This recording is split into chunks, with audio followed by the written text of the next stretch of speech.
Hey, board members, if we can get you to take your seats, we'll get started again.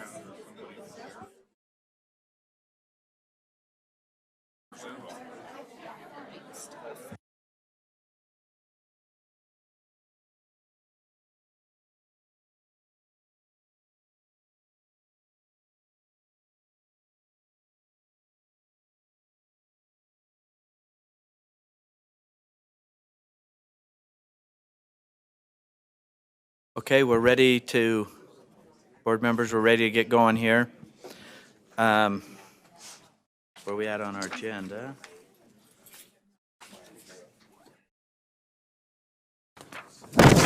Ooh, oh, that was a good noise to wake everyone up.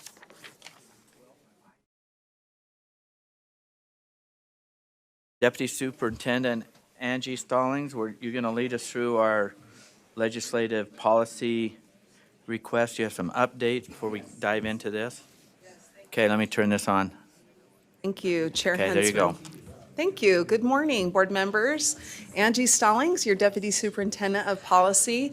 We just have 2 items today to bring to your attention.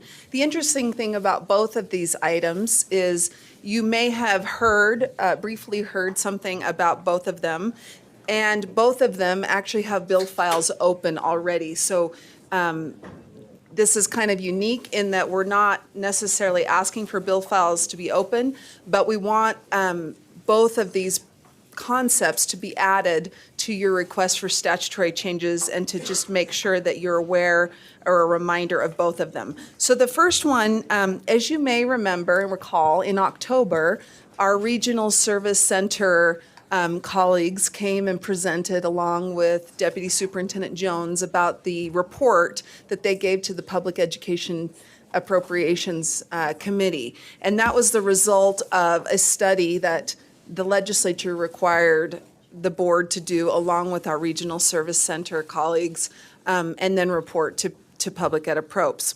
And so I don't want to reiterate the whole report. I will just show you one of the slides, and this may remind you of that slideshow that they presented back in October. But our Regional Service Center colleagues asked that we also add this legislative item. It's a bill that would essentially enact the changes that the Regional Service Center and the board support as of that October study item. And so we'd like to have that legislative item added to your request list. And so just so you know, a bill file has already been opened, and the report was made to Public Education Appropriations Subcommittee, and it was received favorably. And then the second. Maybe before we move to the Yeah. second, we can move off of this. Is there a motion from the board to put this on our legislative priority list? Vice Chair Brittany Cummins. I move that we add the Regional Service Center's request to our legislative priorities list. Okay, did you want to speak to that, or has it already been said? Okay. Is there any discussion on? Not seeing any. Let's vote. All in favor, say aye. Those opposed? Okay, voting's unanimous. So that's added to our list. Okay, please continue. Hey, good morning, everyone. Jeff Van Holten, Policy Advisor for the board. The second one, I will just state up front, you are getting me instead of Sarah Young, so definitely getting the B team here on this one. But I will do my best, so I may not be able to answer all of your questions. But this is the Utah Prime program. It is an initiative you may have heard about. Senator Milner and Representative Val Peterson are moving forward on this idea that in the general concept is to create a certification process in which students can begin working toward their gen ed requirements in higher ed while in high school, receive a certificate for that, and be able to utilize that at any of the public institutions here in the state of Utah when they graduate high school and dive in and kind of get a fast pass in terms of moving forward in their college education. So that bill file has already been opened. We have been asked to work with the legislators who are wanting to kind of consult with the board and staff on ideas and moving forward, but that's the second request. Board Member Cindy Davis. You're up. Do we have a motion? I don't have a We question. don't have a I motion just- to put it on our list. Can I still speak in favor, or do I need to wait? Well, you can make the motion and then I'd speak make a to- motion To that- add. to Prime add Utah Prime program to our list of to priorities. it. Okay, do we have a second? And we have a second. You want to speak to the motion? I do want to speak to it because if I understand correctly, part of what this is going to do, we already have high school students who are earning credits while they're in high school, and then sometimes they're getting to their choice of university, and then they don't actually work for them toward where they're trying to go. And so this is, I think, going to help mitigate that problem, if I'm understanding it correctly, and that's why I support it. Okay, Board Member Lear? Well, now with Cindy's comment, maybe I misunderstand, but my concern was, I am more of a fan of having students take the opportunities they have in high school. I am not such a fan of pushing them through high school and college quickly. And so, speak to me about how this affects students' ability to take the optional courses and the non-required courses they would have the opportunity to take in high school. I don't want to detract from that. Like I said, I'm not a super fan of kids rushing through high school and rushing through college. I think there is such a great opportunity there to become a whole person. So speak to me about that. Yeah, so Nathan Ock, early college specialist for Utah State Board of Education.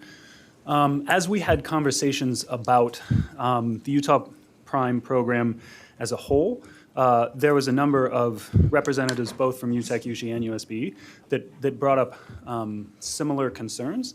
And so the other tiers of the Utah Prime initiative, the Discover tier and the what's the second? So the launch tier and the Discover tier offer opportunities for students to take lower amounts of credit than would be required to complete that gen ed certificate in both kind of concurrent enrollment experiences as well as CTE. And so what those of us that were involved in the discussions kind of intentions were with especially the Utah launch tier was to provide students the opportunity to kind of explore those experiences without needing to rearrange their entire high school experience to try to drive like maximum credit achievement. And so what we've seen from a data perspective is that students earning 6 to 9 credits roughly of concurrent enrollment have a much higher likelihood of both entering post-secondary experiences as well as persisting in those experiences. But after that 6 or 9 credit kind of threshold, the return on investment, so to speak, is lower with increasing rates of persistence in college going. And so that was the impetus for the creation of that Utah launch tier. Did you have a follow-up? I do. Kind of 2 points. First of all, I've also sort of, again, just me, but I prefer just an explanation of what something is and not a bunch of jargon, because I felt like there were a lot of acronyms that were hard to track, and it didn't really help me understand what this program was about. Secondly, now I may have forgotten my second point, but that your explanation does help some. I'm just a little bit cautious about the higher ed sort of, it's always about getting jobs. I think there's a bigger purpose sometimes to higher ed that I like. Oh, I know the other point, as I'm rambling on. I would love to see, and maybe this data exists, but I would like to see the data about, because it sounds like from information I've read, data I've seen, Utahns, boys and girls, have a hard time finishing college. They take a lot more time, and many, especially women, don't finish. I would love to see if there are data that say students who take these early college programs, they start with more credits. Do they complete? Does it help them complete college? And I think that would be an interesting source of information, because that I would be way more in favor of them if it ignited them, so to speak, and they said, okay, I want to finish my bachelor's degree and take advanced courses rather than, yeah, I'm taking all these college classes and then I'm going to drop out when I'm a junior. So I'd love to see that data if they exist. So something that I can speak to in those regards is we have started discussions about a data sharing agreement between USHE and USBE that would allow us to track data in that way. Right now, it's challenging to track students' experiences within the high school setting and those same students once they get to the post-secondary setting, and so to make correlations between the two. So you don't have the data yet, if I'm. That's right. But you're working to work with USHE to get that data. That's right. That'd be helpful. That'd be really persuasive for me. Thanks. Superintendent Dixon? We do have related data, Board Member Lear, that may be helpful, and that is we can look currently at ACT scores and track that with course-taking patterns in high school, for example. So we know that students who engage in college-level courses are going to do better on the ACT. And we also know, as we look at depth of knowledge and rigor, like we talked about earlier today on Portrait of a Graduate, that we tend to get that in some college courses. What we've heard from some of our counselors and students that led into this is students will often take, if they're interested in taking a concurrent enrollment class or an AP or IB class, but specifically a college level course, concurrent, they'll take it based on the teacher that the kids say is popular or this random class. And then the complaint is it sometimes leads to nothing. You know, I mean, I've got this course transcript, so trying to provide a framework for students thinking about moving forward. And if they know that they take these courses, I can do general ed, or if I take these, it might help me, but then I can still do those things like you've talked about. I can have the high school experience and engage in a lot of other courses. So tiering this model we put some fancy names to it, but it really is a tiered approach to say, you know, I need some more depth of knowledge and I want to engage in more rigorous coursework, but I'm not really ready to jump full in and get my associates while in high school. So it's sort of incentivizing and naming it in a way that shows that I've gone beyond just some really basic stuff in high school, but I also have a pathway to leave high school with an associate's degree, and it's to incentivize a lot of students in that way, especially those who are first-generation college attendees. And there's some good national data on this approach to get kids who are not traditionally thinking about 1, 2, or 4 years. Maybe their parents were high school grads and they're the first in their family. There is some national data to put them into a trajectory of getting post-secondary education. So it was based on that where a lot of this conversation started with Senator Milner and Representative Peterson. I completely support what you're saying of this, you know, rush through and trying to save money. I mean, that's certainly an economical aspect, but there's also the aspect of trying to help students understand that they can do hard things, they can engage in more challenging coursework, and it will benefit them in the long run, whether they choose a UTEC pathway or a 4-year degree or whatever. So some of it's anecdotal, some of it's national data, and we're hoping to really get Yeah, better I'd at collecting love our to own data. See, because then I'd be super impressed with this approach if we saw that it helped students complete college. Thank you. Board Member Mark Marsh? Thank you, Chair.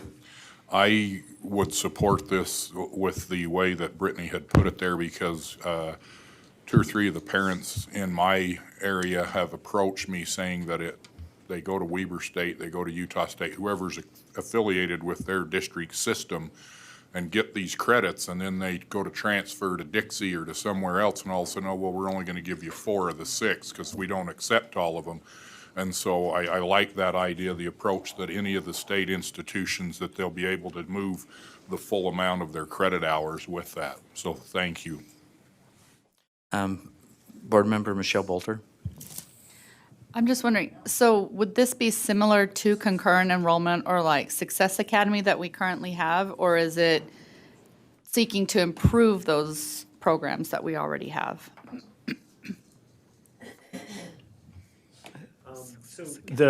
It would be the same concurrent enrollment credit students are currently earning would be applicable for these experiences. And the program is still drafted, obviously, but specifically with regards to those gen ed requirements, the ones that are transfer, or the ones that students are going to be pursuing regardless of the degree that they're in.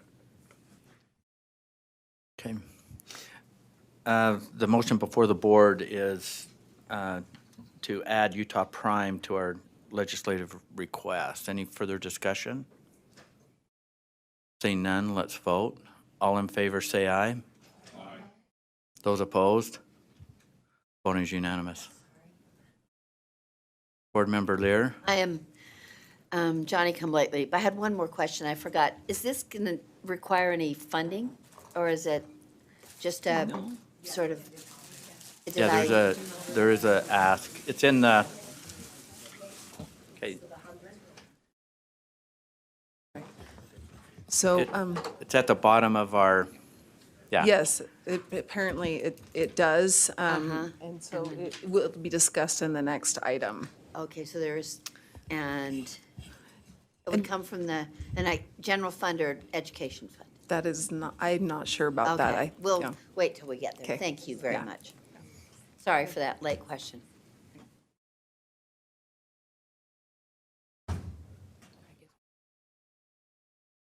That, yeah, she was all, yeah.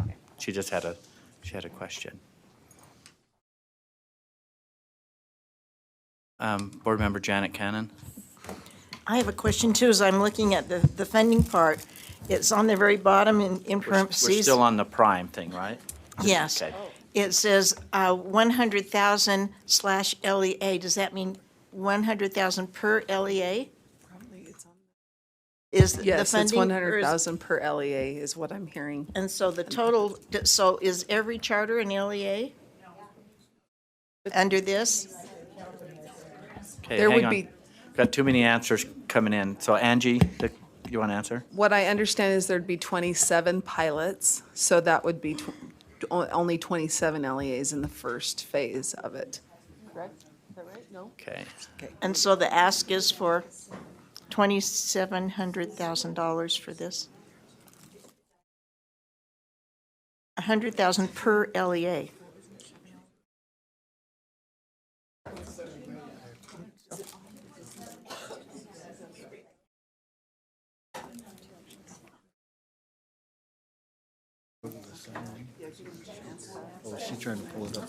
Yes, I'll bring it up, but I Deputy can read it. Superintendent Patty Norman, if you look on the prime Hey, hang on one sheet- sec, Patty. Let's wait till I have at least 8 of our board members paying attention to you.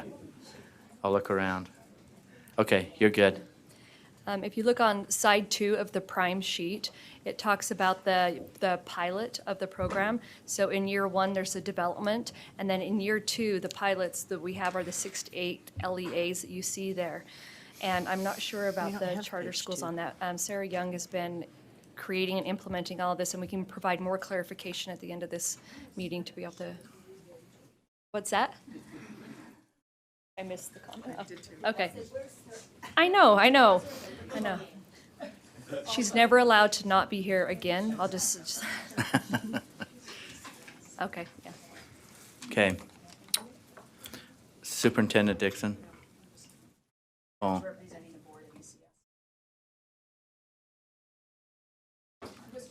Okay. Yeah.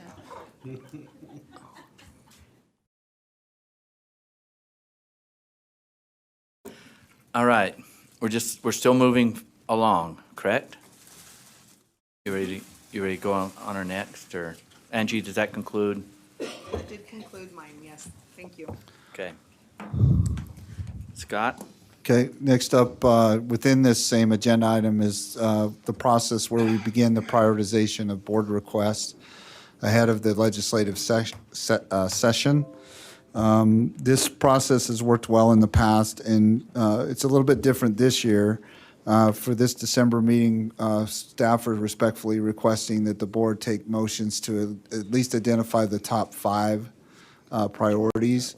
So I'd really appreciate it if board members would orient themselves to the backups that we provided to this agenda item. I'd like you to start first and foremost with the attachment titled USBE Budget Formulation Tracker with a up-to-date date of today, 12/5/2019. If you pull that up, and Dale is doing so as well as he connects to that. This, again, is the overall summary, if you will, or the tracker of all the different requests that were made as part of the Budgetary Procedures Act to the Governor's Office of Management and Budget in accordance with that law back in October. Since then, there's been some revisions, just slight revisions. For example, later today, Board Member Belknap, as the Finance Committee Chair, will give her report where we came to terms positively on what the weighted average salary adjustment would be for USDB. Plus, we made an amendment to the teacher salary teacher salary supplement program, as well, the TSSP. Then as well, and this is the important part, there's been an update because as I articulated and testified to all of you at your November meeting, the Common Data Committee process had not completed yet as of November. However, now in this board meeting, it's completed, and we arrived at a consensus on what the amount of a percentage increase to the value of the WPU is and what enrollment growth would be, subject, of course, to your prioritization and then subsequently the funding of it during the legislative session. So again, this is also an excellent tool for you to use because with each request, we summarize the business case itself. So you don't necessarily have to drill down in the business case, but the business cases are always available to you for additional or more detail than we provide in the summary column. So we'll go out of this one, and then we'll go into the next one, which is the tool we use basically, or for this process that we're embarking on today, which is the USB budget priorities based on budget scenarios. So if you'll pull that up, what we've done here, which seemed to work excellently in the past with all the board members, is to provide an as-if new education funding was $2,500,000, or I'm sorry, yeah, more than that, please, yeah, $250 million, new education funding at $350 million, and new education funding at $450 million. So with that, we typically would start with some more direction or guidance from the chair and or vice chair with a initial motion to start the process with the intent of arriving at, in this meeting, coming away with your top 5 priorities in this meeting. However, it doesn't mean that that can't change or that, we can adjust accordingly as we get more developments, i.e. the release of the governor's budget, more information on tax reform, things like that.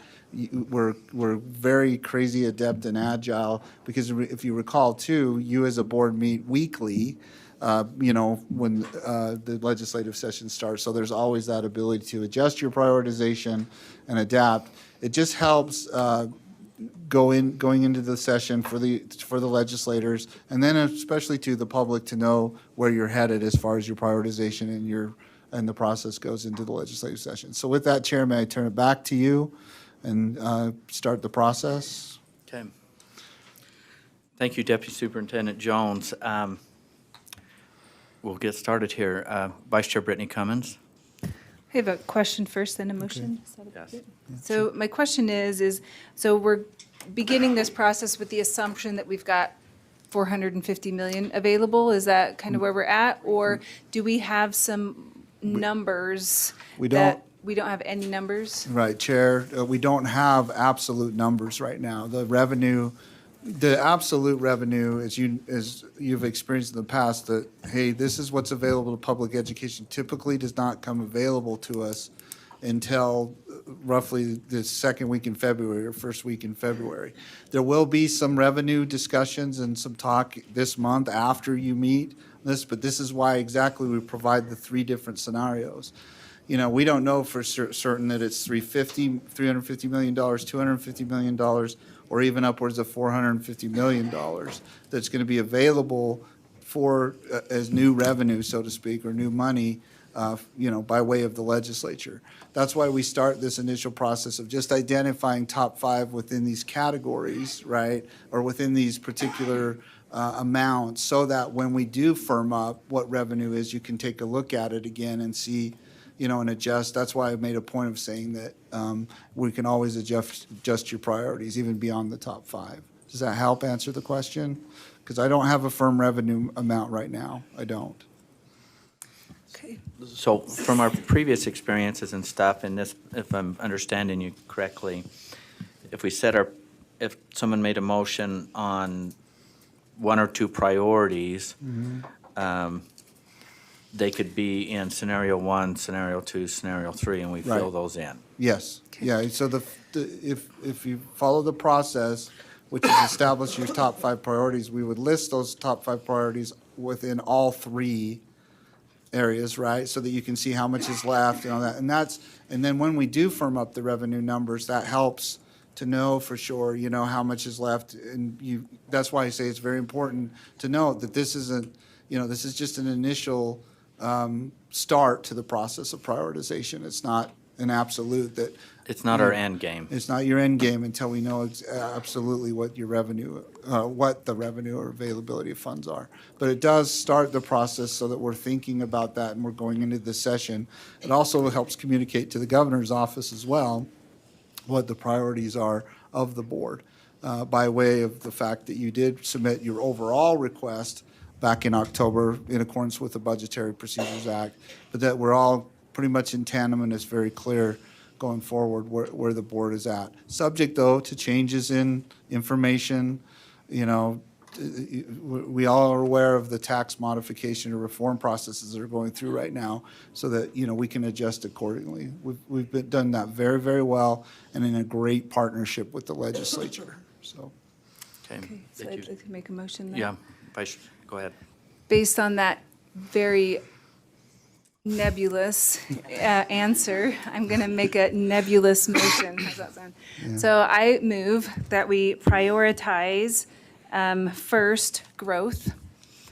Second, increase in the WPU value with a 4% base up to 6% base that would be flexible within this the nebulous numbers that we'd be coming at. How does that sound for a Sounds wonky good. Is there a motion? second? We have a second, Board Member Mark Marsh. Discussion to the first and second priority. Board Member Cindy, are you in on that one? Oh. Board Member Linda Hanson, are you going to speak to that? You want to stay in the queue? Cindy, you want to stay in? Okay. I'm not seeing any discussion to those as priority 1, the first and second priority. So let's vote on it. Oh, Okay. hang on. If I may add some additional information, several board members have talked about in the past and requested from the staff that we also provide you with documentation, if you will, or what about increased value to the WPU would result in property tax or has some property tax implications. So Dell's just going to bring that up real quick just for your review and purview because, and I'm kind of looking to the left over here, I know, but that's important, I think, as far as your consideration of, the value increase to the WPU, or at least what we've got input from board members on, is that you want to see this type of analysis done as well. So go ahead, Dell. Introduce yourself. Good morning, Dale. Dale Frost, Fiscal Policy Analyst for the Board. I can tell you what it is. Chair Huntsman, what I put up on the screen does not have the property tax, but I can get to that. I just wanted to show for information purposes, this is in your backup information. This is what the cost to the education fund for each 1% would be. So you can compare and contrast a 6% versus a 4% or whatever the board would want to see. As for the property tax impacts for a WPU value increase, for every 1%, it's about 5.1 million in additional property taxes as well. So 6% would be about 30.9 million, and a 4% would be proportional, if that answers the question. So Dale, go ahead and go to the property tax, unless, Chair, you need more time, or board members need more time on that. Okay, all right, okay, we got the property tax part. The other thing I'd be remiss too, if you go back to the original document, the overall tracker, please recall that we've done our due diligence, the staff have, in helping identify particular requests to support your strategic plan that are program maintenance, if you will, or new and expanded programs. So you see that by way of the motion with the prioritization of enrollment growth and an increase to the value of the WPU, that those priorities support all three. But then as we get, look towards 3, 4, and 5, you can see in the tracker here which ones also, which requests, if you will, were determined to support your strategic plan, program maintenance, and new or expanded programs, right? So we want to make sure that you're very aware of which requests fit into which categories, if that makes sense, okay? I need to just reorientate you back to that as well, so for your consideration. Okay? Yeah, And and I didn't confuse you. did you want to clarify your motion, or? What is it? Yes, well, do you want to? Or, yeah, Well, there you go. So only And if- I just want to make clear, just in case it's not, that difference between the 4 and 6 is based on revenue projections as they come out. And so if revenue projections are low, then our request maintains that base of 4%. But if revenue projections are fantastic, that we increase that WPU increase proportionately to that. But just allowing for some flexibility in the requests that we have in other places. Okay. Anyone wanting to speak to the motion? We have, okay, Board Member Lear. Germain to the motion. It's a question, I'm not sure if it's or for Scott or if it's for board leadership, but, so we just talked about a program, Launch, Aspire, something, one of those. Launch, I think. Anyway, if that were to be funded, would that amount of money, which I think was astounding to all of us, 2.6 million, or if we take away a zero, it's, would that funding be considered part of the WPU base, or is that different? I mean, is that completely different? Is that and so I don't know who's the best person to ask the question. Did you want to? I- Well, Go ahead. Scott? Yes. No, but I think Say that's your- a base amount, this is a WPU increase percentage. So that's what this motion is saying. We are requesting an increase in the value of the WPU by 4% Right. as this. And so none of these other requests affect that. What would affect the change in 4 to 6 would be revenue. How much revenue would be coming in once we get those projections. So any other decisions don't affect the WPU. We're looking for at least a minimum 4% increase in the value of the WPU. Can I follow up? Yeah. Because I want to make sure I understand. I understand what you're saying, and this is based on revenue projections, not anything else. But if such a program like this were to be funded, would that be considered part of the 4% increase or 6% increase, or is it something else? I'm just trying to understand what goes into what we Scott, call sure. the percentage increase. Right, for now, the proposal to increase the value of the WPU by 4% is mutually exclusive of these types of programs that Okay. you're asking for. Does that help? Yes. So that Thank you. going into the legislative session, we would state that we just, the prioritization is subject to further and confirmation of the amount of revenue available to public education, that for now, your motion is to set a base of a 4% increase that could increase the value of the WPU once we have more information as we progress together.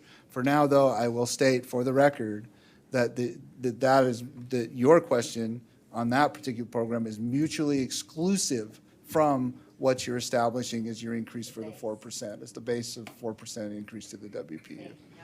Okay, does that, I'd like Vice Chair Cummings, though, to say, because I'm nebulous here, so, Okay. Thanks, ma'am.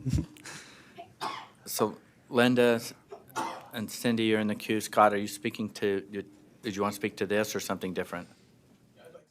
Okay. See, some people want to get their placeholder to get something else.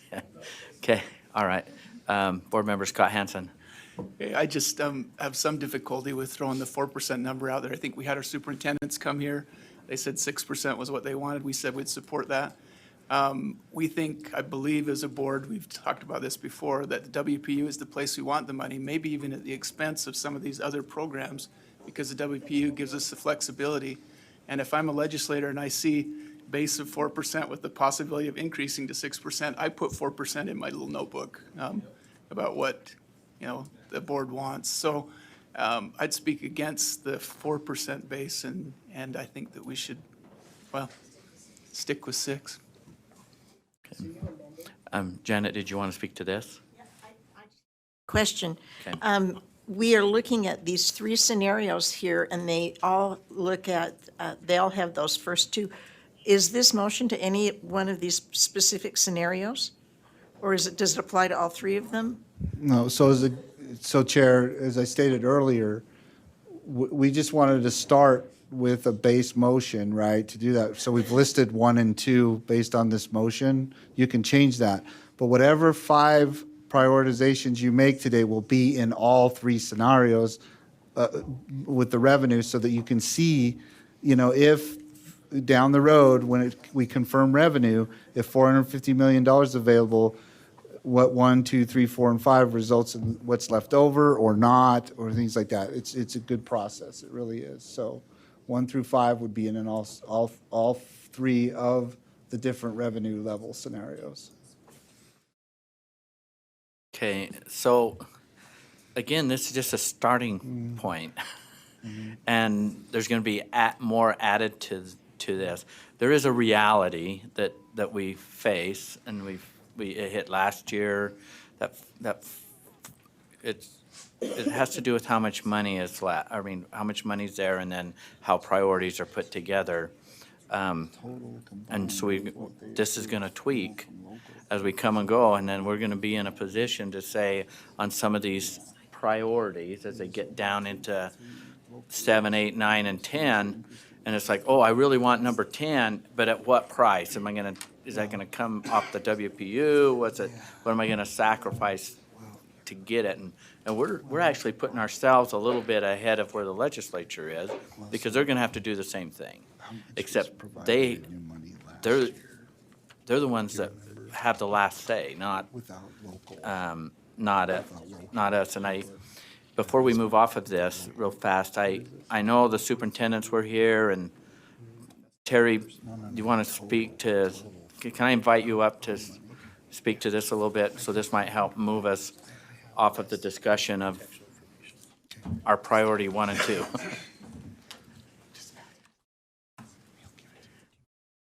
Okay, your mic is on. Thank you. Terry Shoemaker with Utah School Board Association, Utah School Superintendents Association.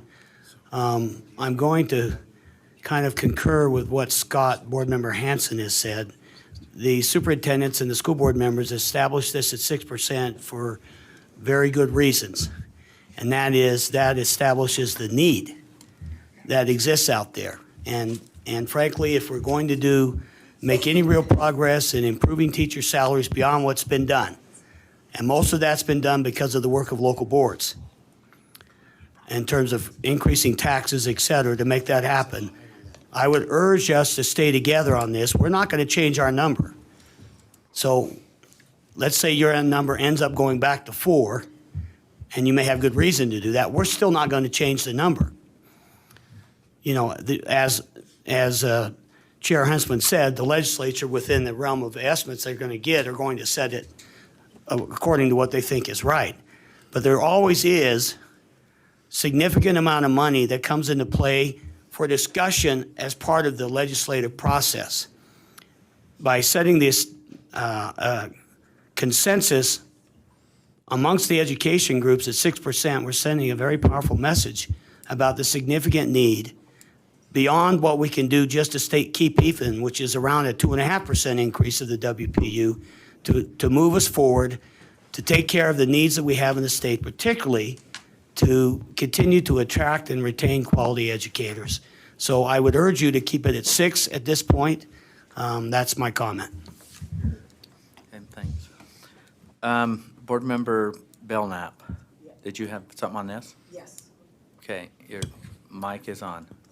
Okay, if we're talking about growth and WPU, because that is the motion on the table, just for clarity's sake, over the years, the legislature, I asked Dale to get this and he hasn't, but the amount of money that we get is approximately 290 and the highest was 343. So you've got to note that in here, if we're even looking at scenario number 2, we are higher than what has been since 2015. Is that the range, Dale? May I ask him that to finish my thought, Yes. Chair? To provide some context, because I thought some questions about the scenarios and what's happened in the past would come up, I looked at the last 5 years from the governor's budget as well as what was approved by the legislature. On the low end was 201 million, on the highest was 343 million, and this is new public education funding. So that over And the that's what we're last looking 5 years. And so can I finish my thought now, Chair? Yes. Because he had to fill in my gaps, okay? And so if we're looking at even at scenario number 1, there is nothing else to prioritize. We're already $7 million in the hole at 6% WPU. And if you look at number 2, we have 92 here, but I'm not sure we're going to get 350. And so prioritizing 3, 4, and 5, we have to be really careful that it's probably not going to be 92. And so if we stay at 6%, and I told you that before, you can't have your cake and eat it too. And if you stay at 6%, then you can't prioritize a lot of other items. So we just need to be really careful about what else we prioritize. Okay, Scott, did you want to talk to this? Yeah. Okay.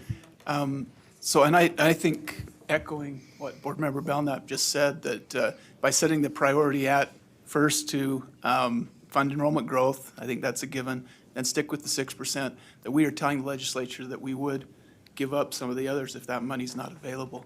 I think that does give us the most flexibility for the LEAs to put the money where they need it for their teachers or students or whatever their needs are. And I would make a motion to amend the motion that's on the table to say that the board prioritize first enrollment growth and second an increase to the value of the WPU by 6%. So you want to amend it to 6%, period. Is there a second? Second. We've got lots of seconds. Discussion to the proposed amendment. I'm not seeing any new. Oh, Board Member Jenny, are you speaking to it?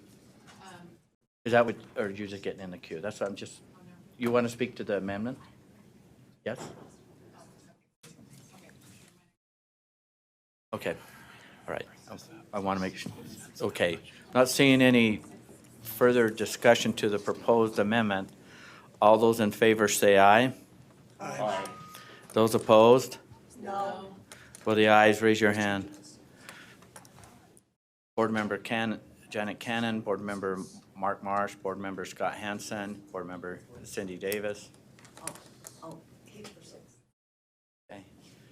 Board Member Sean Newell. Board Member Mike Haynes, Board Member Lear, Board Member Gravitt. Motion passes.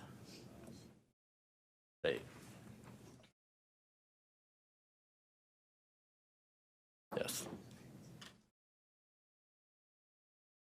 Okay. That's one and two. Board Member Cindy, I think I knocked you out, but you were first in the queue. Board Member Cindy Davis. So the reality is, okay, you can see it up there. You can see how much is left. So, okay, Board Member Cindy Davis. I have a question on, is there anything in our current list that is an unfunded mandate other than transportation? Because I think those need to be requested first. If we're going to force LEAs to do something, we should fund those. Yeah, so, On our list, yeah, okay. what right. do we have that are unfunded mandates currently? Funding, Not funded completely. okay, I don't, both. right. So first and foremost, if I may clarify to answer your question through the chair, is that the weighted average salary adjustment for USDB is required by law. So that one, I don't think you need to prioritize, right? Because that's, it's already up there, right? So then the other, to your question, for, items such as, the request that the field has made, so to speak, for pupil transportation, right? What was that amount again? 5 million. 5 million for pupil transportation. Well, we have done the analysis and that we're not up to the 85%, right, for that. So I think that's what Board Member Davis is asking in regards to that. What else is there, Dale? I mean, okay, yep, there's the teacher salary supplement program, which by law, we're required to do, and we've made that adjustment. So I don't necessarily think you need to say, that's one of your top 5 priorities, because that's, right? Because it's, yeah, go ahead, Dan. Yeah. If I may, Chair. Is it all right if I speak? Yes. Okay. So, Board Member Davis, I think Scott's correct. I would agree that the teacher salary supplement program, I don't know that the board needs to use one of their priorities to support that, because I think the legislature, it was really mostly an estimation error, because we didn't have data from the field. At the time, they made corrections after the appropriation was made. So I think the legislature is very likely to make that correction on their own, and I don't know that the board would want to use their prioritization, on that. I think that's what. Because it's an adjustment by law. Yeah. That's all. So can I make my motion then? What's that?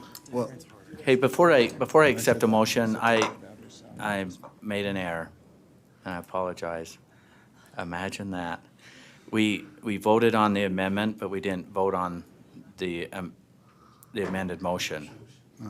My bad. I apologize. So can we save this train of thought? And I'll come back to you, Cindy. So we had the amendment to our motion to put in 6 and take out, remember, the other 4 and 6. That passed. So the amended motion would be to fund growth and then fund the WPU at 6%. So that's what I'm going to call for a vote. I apologize. Okay, somebody's got to keep track of me on this. So that's what we need to vote on at this time. So the motion before the board, the amended motion to the board is to fund the growth, and then the WPU, the second is the WPU at 6%. All those in favor say aye. Aye. Those opposed? No.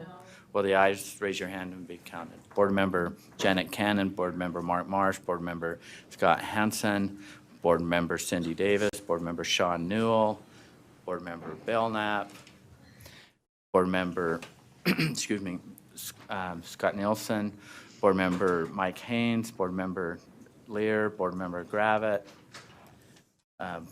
Vice Chair Brittany Cummins. With the noes, who are the noes? Jenny Earl and Bolter and Linda. Thank you. Apologize. So keep me in check. I'll do better. Okay, now we're back to this conversation, and Cindy, you wanted to make a motion or something based on, and then I think you had some questions. After her motion? Okay. I move that the priority number 3 spot be the 5 million for transportation, as it is the underfunded mandate in our list currently.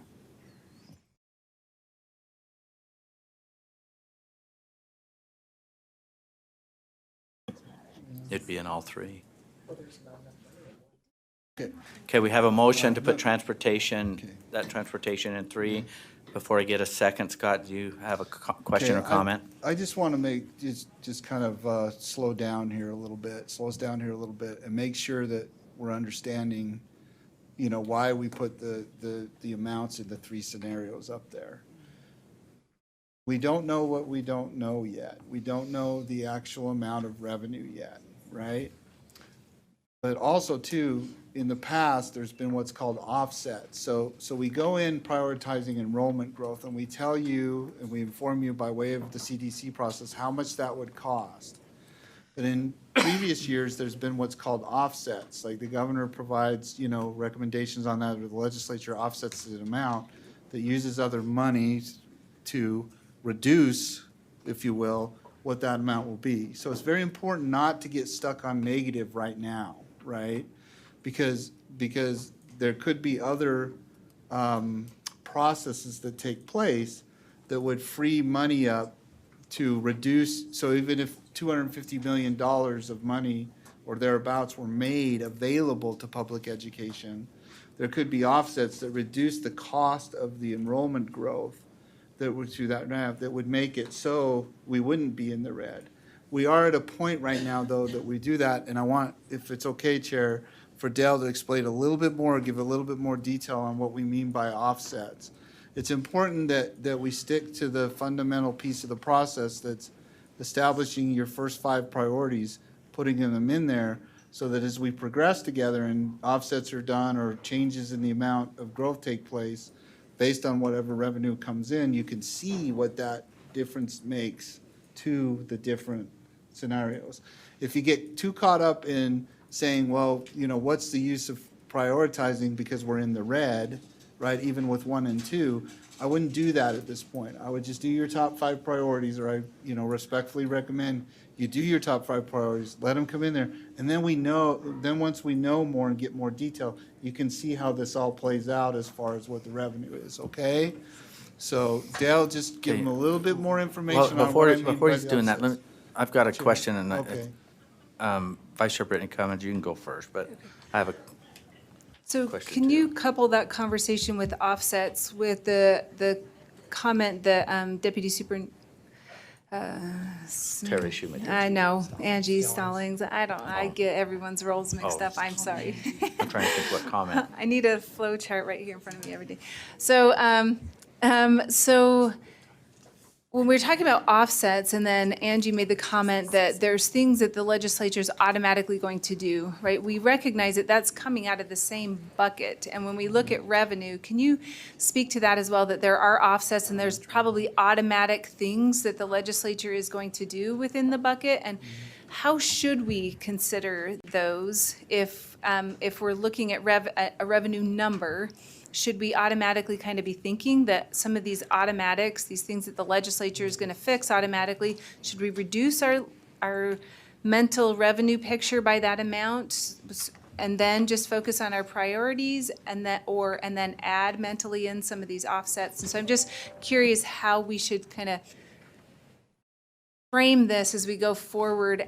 And I know today we're just looking at priorities, but there is kind of this boundary that you see as revenue, both in offsets and in automatic things that are part of that. Do you want me to answer that, or you? Okay, sure. Thank you. So there's not very many of these kind of dips like the teacher salary supplement program that I think are on our radar. Transportation is different than the TSSP kind of budget deficit, because transportation for many years now has not been at that 85% level. So I guess to answer your question, number one, I would treat the transportation deficit, statutory deficit, differently than I would the teacher salary supplement program deficit for 2 reasons. One, because transportation historically has never been at that statutory level, whereas the teacher salary supplement program generally has. The teacher salary supplement program deficit's fairly small. I would say, isn't it less than $1 million? No, it's larger than that. Oh, is It's it? right here, yeah, it's. About 4 million. So you may want to consider that 4 million in there, but knowing that that will likely be prioritized along with growth and whatever the WPU is as a first take on whatever revenue is available. But when you're talking strategically about what you prioritize, again, I wouldn't recommend that the TSSP $4 million be one of your 5 recommendations. But I think you're right, Vice Chair Cummins, that it's something to be aware of, that $4 million will likely be funded as one of the first items by the legislature because they already committed to that in the prior session. That's helpful. Did I answer that? Yes, I do. Thank you, Chair Huntsman. You know, every year I spend my energy on the Hill advocating for our budget. And there are some policy things as well, but those of us who are behind the scenes, Deputy Jones and others, we get asked the same thing every year, and I've been asked at least 5 times in the last week or two. What are the board's funding priorities? So I will tell you what I keep saying, and that is fund the plan, fund the strategic plan. So if we have a strategic plan and we're trying to make a difference and we're trying to get to those metrics, what is your focus? Like, we've got these 2 conversations going on.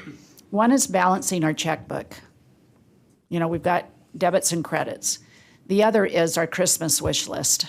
And so every year I watch us sort of approach it in a variety of ways. They're kind of mixed together. We have a Christmas wish list, and then mom and dad pull out the checkbook and say, okay, what can we really afford?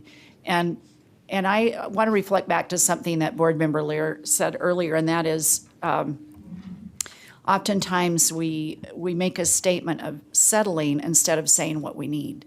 So I just want us to be mindful of your strategic plan and what we need in order to get there. And so you've established these 4 areas that that I think you have, Dell, on that chart right at Yeah, I can move over here. up at the beginning. Show that again. Right Right there. here, 2A So through when you look at the categories, those are placed in your, basically in priority areas. So some of the things, as Angie mentioned, that we go advocate for, like we need more transportation money, we've got to shore up TSSP. Those are kind of givens that we negotiate. But I would encourage the board to think about what are strategic initiatives that you want the board to invest in that will make a difference. USIMS is a great example. I think we put 2 years into, was that correct, Scott? We talked about it for 2 years up there, and well, forever, the concept of it, but then having the wire diagram and being able to put actual dollars to that and taking it to the legislature. We built a conversational infrastructure and framework for that, so that when we came with the wire diagram and said, here's the money, and made our case, like we almost created a crisis, I guess, to get attention. I feel like we're in that same space with early learning, and especially around instruction in our early learning classrooms of literacy and mathematics. We know that, we have data. When it comes to safe and healthy schools, we still have physical building needs. We still have needs for support of, now we have money to put health workers in, but we've got other needs that didn't get met. So there are things on there that you as a board have been talking about, promoting, and it's part of your strategic plan. As we stand in front of the legislature, I think we're hosting a breakfast, correct, Angie? We do have a date. And we will pass out the strategic plan. We'll talk about portrait of a graduate. They will again ask you all individually and collectively, what are your priorities?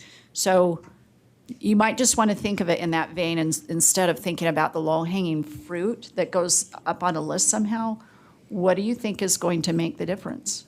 And supporting our LEAs, like you've talked about, is certainly something that will make a difference, but you also have a strategic plan. So I want to throw that out there before we start cherry-picking everything that's in it. And then before you dive into this, I just want to throw something else out in context.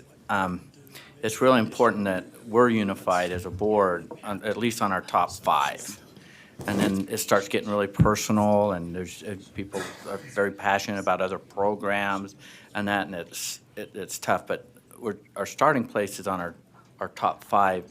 And I picked this up from the superintendent about 3 or 4 years ago in a presentation where she had this sailing ship, and wind was in the sails, and it's moving.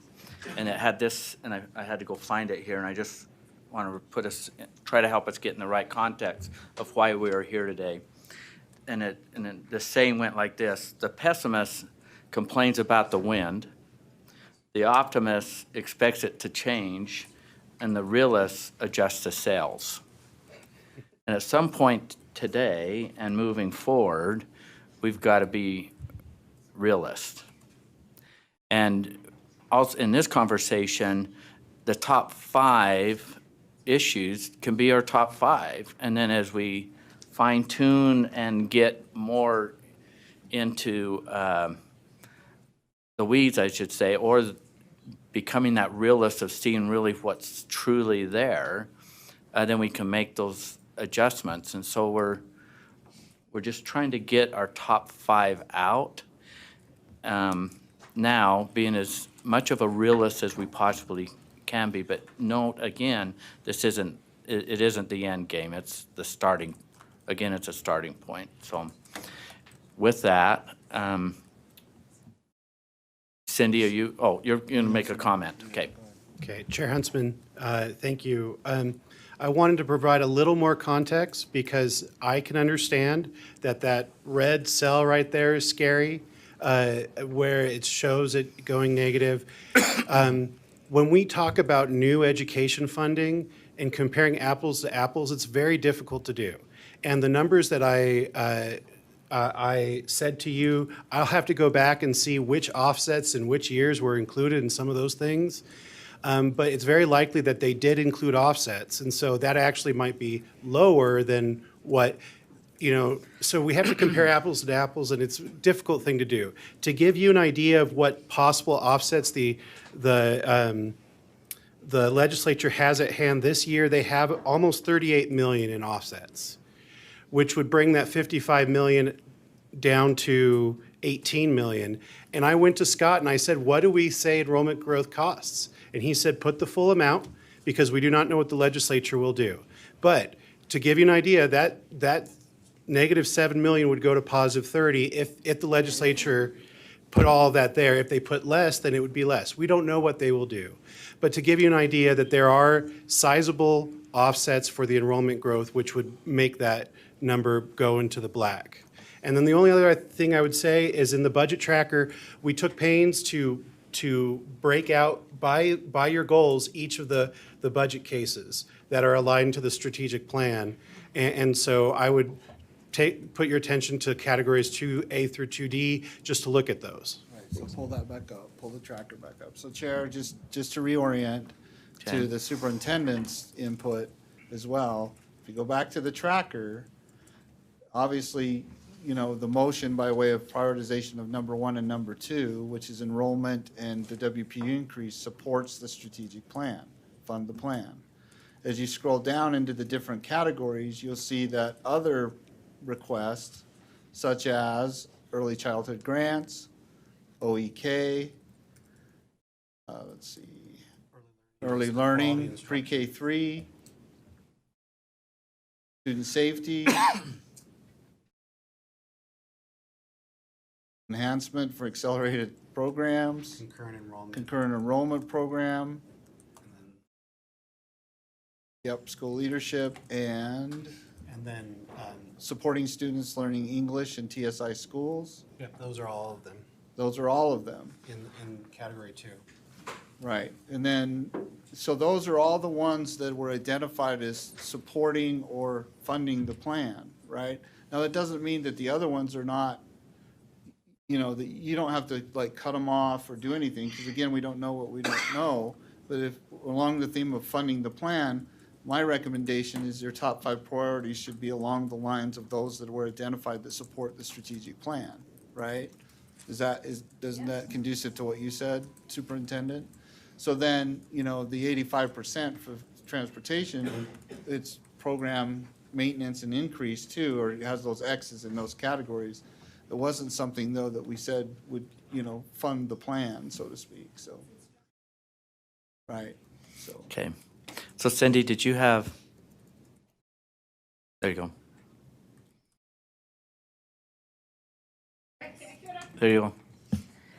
I 100% support strategic initiatives. I just think you have to fix this problem over time. This is the first step. Get your unfunded mandates figured out and fixed, and then strategize away. But right now, these are instructional dollars being used for a mandate. Districts and schools are forced to bus using instructional dollars right now. Yeah, and if I may, Chair, Yes. that is accurate. You're absolutely correct. So did you have a motion? And that's why this is part of the process. We're just making sure that you see Oh. what the strategic Okay. initiatives And are, we but had that a doesn't mean you second? can't make that type of motion. Okay, we have a support you. second. We're staff. Okay, we have the motion, we have a second discussion to the motion that we prioritize transportation as the number 3 priority. Linda, were you on your placeholder or you? Okay, Scott, you're going to speak to this? Vice Chair Brittany Cummins? You want to speak to it? You can, you guys can still speak. Did you want to, Scott? Okay. I can speak. I It's don't not wanna- directly to this motion, but Do you need to speak to this motion? Do you want to speak to this motion? I want to speak, yes. There you go. I don't want to twist your arm. Okay. I've been talking a lot about WPU, and I think that it's important that we do, ask for what we think we need. But I also think there's a problem in that because WPU is ambiguous. We can't say exactly what's going to be done with each dollar because it can be different in every district. So I think we need to do that kind of a PR job by soliciting that information from each of the LEAs. If the WPU is increased to this aspirational level that we're asking for, what are you going to do with the money so that we have talking points when we go up on the hill? So I think that needs to be done.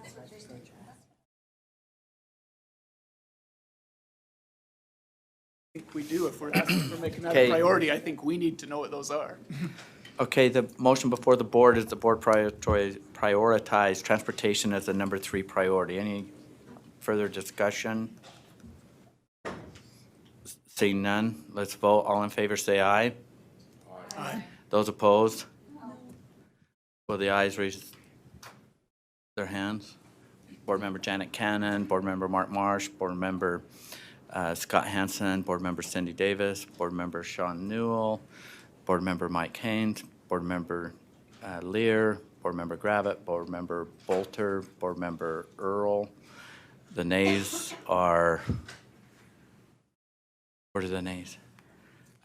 Board Member Linda Hansen, Board Member Belknap, Vice Chair Brittany Cummins. Okay, the motion passes. Board Member Linda Hansen. I move that we add as number 4, early learning.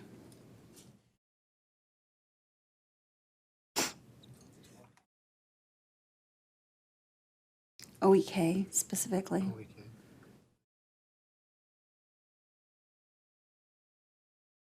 Is it that whole category or is it, or just? Just OEK? OEK, I think. If you guys want to amend, go ahead and amend. Okay. Is there a second? Oh, wait, I'm not done. Oh, okay. It's easier to do it like this and then just have people amend. Yeah, And then okay. you have it at the end. It's Okay. all there, right? And then as number, let's see, 5, school leadership.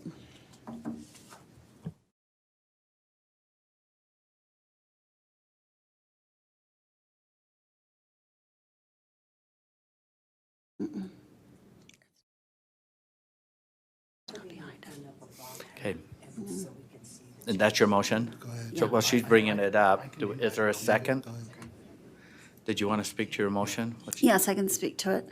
I just think OEK, we need to keep moving in the early learning direction. And so I feel that that moves us forward there.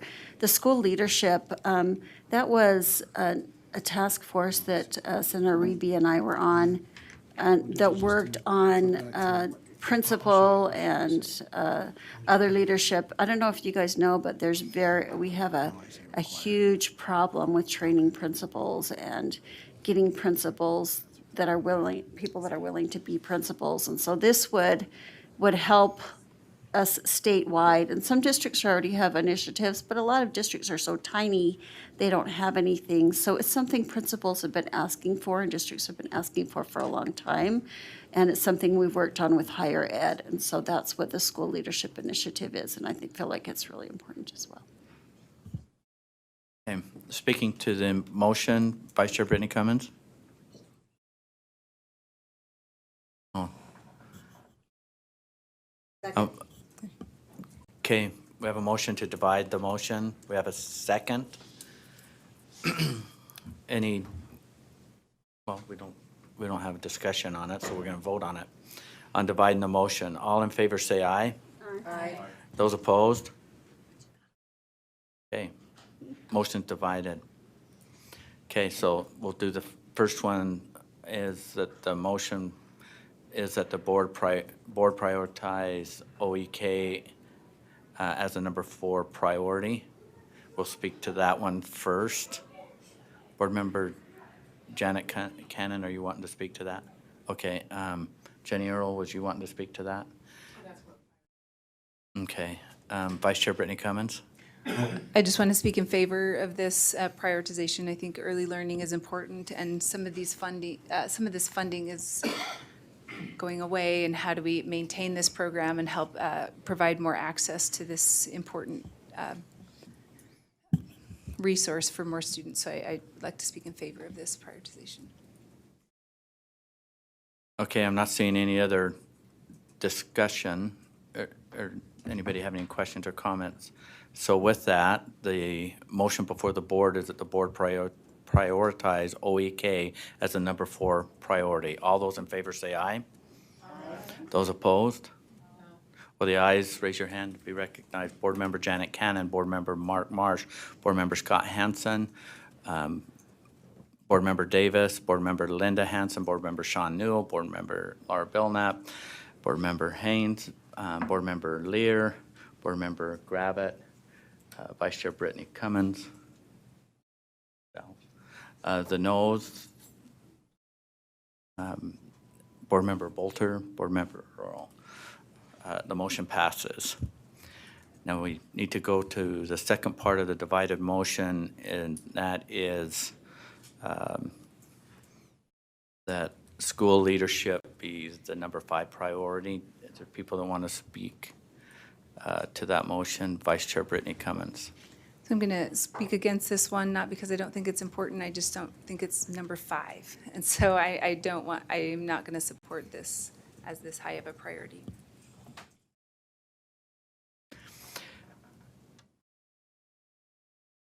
I'm not seeing any, Board Member Jenny Earl, did you want to speak to this?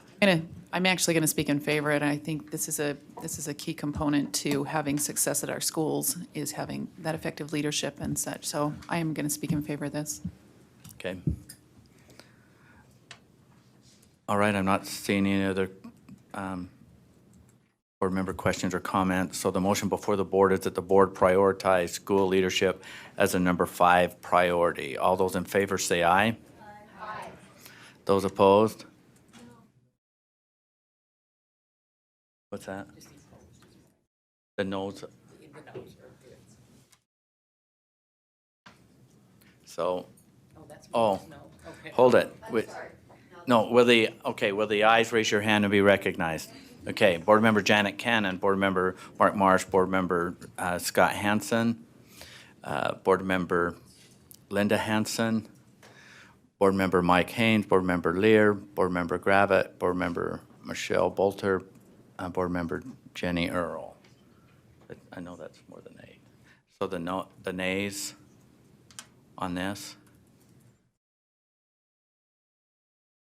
Cindy, Board Member Davis, Board Member Newell, Board Member Belknap, Vice Chair Brittany Cummins, Mark Hansen.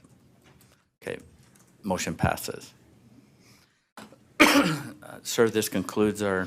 Yes, if I may just offer some additional information and a request, is that we place this on the agenda again next month, keep this process going, allow the board to, because more information will come available between now and the January board meeting, right? So if we perpetually and do iteration after iteration, we can arrive at, it does work. I know that it's difficult sometimes and challenging to publicly go through this process, but in the end, we've always come out well with our partners in the legislature and at the governor's office, so. The other piece, once we start seeing budgets and some other things, we can start fine-tuning those outside of 5. Right. So But this initial piece of the process will help, I promise. And then as individual board members get input on what actions you took today and things like that, we'll make sure that we have that consideration next month and always going forward into the session, okay? So, thank you. All right, we have a question here. Hang on one sec. Board Member Janet Cannon. I have a question. So we were allowed a top 5 priorities, 2 of which were already pretty well filled in for us. Do we have an opportunity at a later date to put some kind of a prioritization on many of these other programs and requests that are, Yes. and business cases that are before us? When will that be? It's Next meeting. next month. Next Next month, month. okay. Right. See, we're gonna, the realist in us, as we adjust ourselves, to use that analogy, we'll have numbers by our next meeting, so we can start fine tuning this. And we'll still keep making those adjustments. So budgets and priorities will be a part of every board meeting, most likely until the session ends. Right. So, Yeah. thank you for your good work. Thank you. We're a little bit behind on our agenda a little bit, but I know we've got lunch waiting there, and there's staff and others want to grab a bite to eat. So we're going to break for lunch, and let's try to be back in here about 20 after. Is that fair enough? What's that? Well, 1:15 gives us 35. Yeah. We'll shoot for 1:15, but we definitely want to be starting by 1:20, so thank you.